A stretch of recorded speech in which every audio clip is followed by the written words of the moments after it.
आज हम क्रैनबेरी के बारे में बात करेंगे। डेविस फार्मास्यूटिकल कंपनी इसको मैन्युफैक्चर करती है। इसका जेनेरिक नेम जो है ना वो क्रैनबेरी नेचुरल एक्सट्रैक्ट है।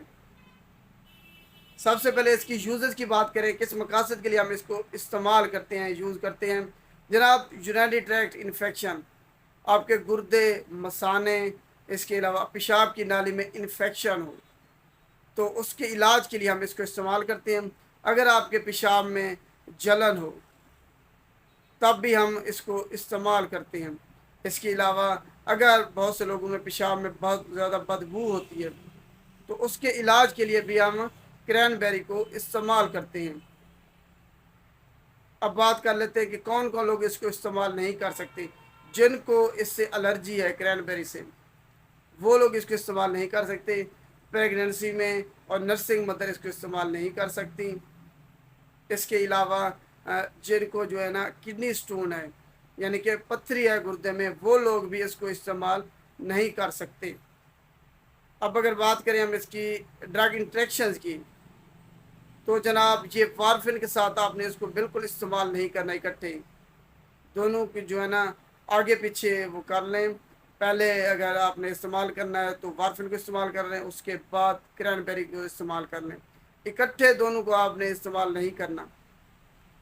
अगर आप जो है ना एडवर्स ड्रग रिएक्शन की, यानी कि इसके मुज़र सेहत असरात कौन कौन से हैं। आपके पेट में दर्द हो सकता है, इसके अलावा आपको डायरिया, मोशन लग सकते हैं इससे। तो अपने ख्याल में रखना है कि अगर आपको ये चीज़ें हों तो ये उसके एडवर्स ड्रग रिएक्शन है, मुज़र सेहत असरात हैं क्रैनबेरी के। इसकी डोज क्या है जनाब, 1 से 2 साशे दिन में आपने इस्तेमाल करने हैं। पानी में इसको हल करके आपने इस्तेमाल करना है।